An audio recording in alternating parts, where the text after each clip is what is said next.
Hola, hoy estaremos viendo el ejercicio que habíamos estado tratando hasta ahora, pero en el relevamiento del corte. Es decir, cómo se expresa, cómo se desarrolla un corte en AutoCAD. Para esto tenemos una figura en proyección isométrica y ya hemos elegido la vista sobre la cual vamos a indicar el corte. Es decir, aquí, en función de las cualidades de esta vista, nos conviene indicar el corte en vista superior. Por eso yo ya previamente he dibujado en vista superior los elementos que aparecen y he proyectado en una vista lateral la otra vista que va a componer justamente el corte que estoy buscando. En este caso es la vista lateral derecha que se ubica a la izquierda. Reemplazando la vista anterior, entonces en este caso, como uno de los casos que vimos en teoría, va a estar justamente el corte que ando buscando. Desarrollamos las proyecciones con el método ISOE, como ya habíamos visto, y tranquilamente podemos ya inferir en función de las auxiliares que hemos trazado cuál es la forma de nuestra figura. Para esto yo ya he dibujado todas las vistas con las medidas correspondientes en base a la figura que tengo en la proyección isométrica. Defino las partes, pero a diferencia de una vista, yo ahora, como estoy partiendo por la mitad de la pieza, en este punto voy a obtener la proyección horizontal de esa línea, es decir, del punto más bajo de la unión, y aquí voy a tener la proyección justamente del hueco, de este hueco, de estos dos cilindros que llegan hasta este nivel, y entonces voy a poder dibujar, traspaso el eje, lo copio arriba, ya para tenerlo como referencia, y empiezo a hacer justamente las proyecciones de los puntos. ¿Qué pasa? Yo todo esto aquí lo voy a estar viendo cortado, entonces lo voy a ver con vistas en aristas visibles. Por esa razón, directamente yo ya los estoy haciendo en la capa de aristas visibles. Una vez compuesta, si está la totalidad de las líneas, no vamos a realizar aristas ocultas para poder trabajar más cómodamente, y lo que voy a hacer es simplemente apagar la capa de las aristas de las auxiliares. Ahora sí, vamos a empezar a trabajar ya con la simbología propia del corte. ¿Cómo se hace esto? Recordemos que en la vista superior vamos a dar la indicación del corte, y aquí va a aparecer el sombreado del área cortada, es decir, de la sección. Pero también vamos a hacer la indicación de las letras correspondientes a cada una de las vistas y el corte propiamente dicho. Lo que vamos a hacer en principio es dibujar una polilínea en el tramo central hacia adentro, pero con un determinado grosor, o W para indicar el grosor en inglés. Pongo la letra G y le digo que voy a trabajar con un grosor de 1.5. El final también va a ser de 1.5 y ya la línea me va a quedar realizada. La voy a estirar un poquito para que atraviese la pieza. Y otra cosa que voy a hacer es, en propiedades, este tipo de línea no va a ser por capa, sino en particular vamos a trabajar con un tipo de línea de las que ya hemos usado, no al grosor sino al tipo de línea. Vamos a usar el acadizo 04, que es la línea de trazo y punto. Este es el tipo de línea que vamos a usar para la representación de corte. También esta línea, como sabemos, va a estar dibujada en la parte posterior del dibujo.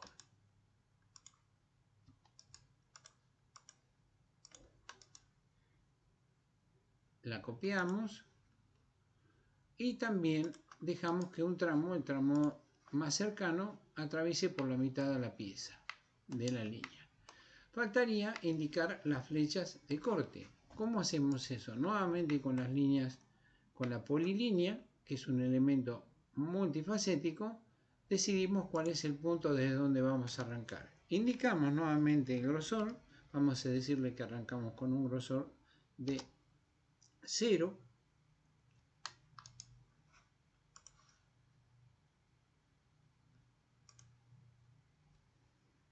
Grosor. Y esta vez vamos a decirle que arrancamos con un grosor de 0 para que tenga una punta determinada. Le vamos a decir que el grosor final va a ser de 2 y el largo va a ser de 5 unidades. Luego volvemos a indicar que el grosor, para dar un grosor diferente, le vamos a dar un grosor de 0.5 y finalizamos también con 0.5 con un largo aproximadamente de 7 milímetros. De esta manera, con la polilínea, hemos logrado hacer la flecha indicativa del corte. Como sabemos que son 2, la vamos a copiar al final de la pieza, también en el tramo central, aproximadamente de la parte final de la polilínea que hicimos en el otro extremo. Hasta aquí hemos indicado entonces la simbología correspondiente a las líneas. ¿Cómo hacemos para poder hacer el sombreado? Bueno, el sombreado aquí directamente se hace con un patrón automático y lo vamos a hacer en una capa específica de sombreados. ¿Cómo haremos esto? Vamos aquí a sombreado o hatch, en inglés. En dibujo también está la parte de sombreado o hatch. Van a ver y aparece una cinta de comando propio del sombreado. Fíjense que el sombreado que vamos a elegir es el ANSI 31, que es el que corresponde a la norma. Y aquí hay valores donde especifica el ángulo y también el patrón. Y fíjense que está indicado que el patrón se va a dibujar por capa, es decir, va a salir en la capa sombreados. Pero además le vamos a agregar esta indicación que dice que el sombreado va a ser con una escala anotativa. ¿Esto qué quiere decir? Que en cualquier escala que lo visualicemos, el sombreado se va a ver con el mismo espaciado. Se adapta en forma automática a la escala de visualización. Esto lo vamos a poder ver en el resultado final. Yo ahora indico que es anotativo y pruebo en los distintos lugares donde los quiero aplicar a ver si el patrón y el espaciado está bien. Si me parece que podría ser un poco mayor, lo corrijo. En este caso le voy a dar 1.5, lo corrijo y pruebo a ver si realmente cumplen con lo que yo quiero. Una vez que estoy de acuerdo de que coincide el patrón con lo que yo espero, cierro y la operación se termina. Hasta aquí entonces hemos hecho la simbología y hemos hecho el sombreado. ¿Qué pasa con los textos? ¿Cómo vamos a hacer para colocar los textos? Bueno, aquí vamos a volver a pasarnos a la capa textos, en este caso, y vamos a agregar en la parte de formato y estilo de texto, como lo teníamos creado, hasta aquí está tal cual como lo habíamos desarrollado, pero ahora el estilo de texto yo quiero que me aparezca y se adapte la letra en cualquier visualización que se vea. Supongamos que yo le doy 5 milímetros, que siempre se vea de 5 milímetros. ¿Cómo hago eso para que se adapte automáticamente a cualquier escala? Le digo que sea anotativo y lo aplico y cierro. Ahora sí, yo voy a escribir un texto, en este caso, y fíjense que me pide en qué escala de visualización lo voy a hacer. No quiere decir que solamente va a quedar en esta escala de visualización, sino que va a haber varias. Ya vamos a ver cómo lograrlo, pero por ahora va a estar en la escala 1 en 1. Le digo que sí y escribo el texto. Digo dónde lo voy a escribir, la altura, que son 5 milímetros, está bien, el texto horizontal, y aquí simplemente le pongo la letra que corresponde. En este caso es la D. De la misma manera voy a escribir el texto al final. Aquí también le voy a indicar una letra.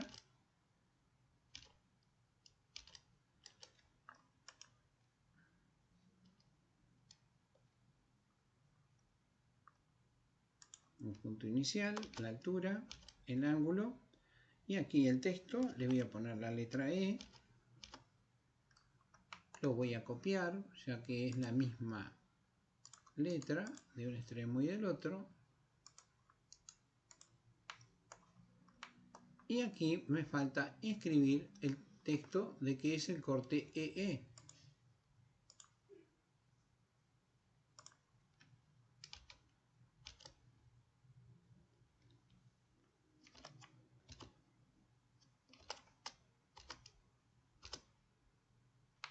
Ya tengo escrito la simbología, tengo escrito la simbología correspondiente a cada una de las vistas, el corte propiamente dicho, la indicación. Bueno, pero ahora necesito pasarme al layout, es decir, al espacio papel, y armar la lámina. ¿Cómo hago esto? Bueno, me paso al espacio papel, voy a insertar, busco un bloque de carátula. En este caso yo ya tengo cargado, si no ustedes irían a buscar el A3 o el A4, en cualquiera de los dos. En este caso yo voy a traer el A3, le voy a dar la indicación, me pide un montón de atributos, esos los completo, y lo que hago es nuevamente, como hemos hecho en otros ejercicios, es pasarme a una nueva capa que se llame marcos y abrir las ventanas. Pero en este caso vamos a abrir dos ventanas diferentes. Fíjense, vamos a abrir una ventana más pequeña y una ventana más grande.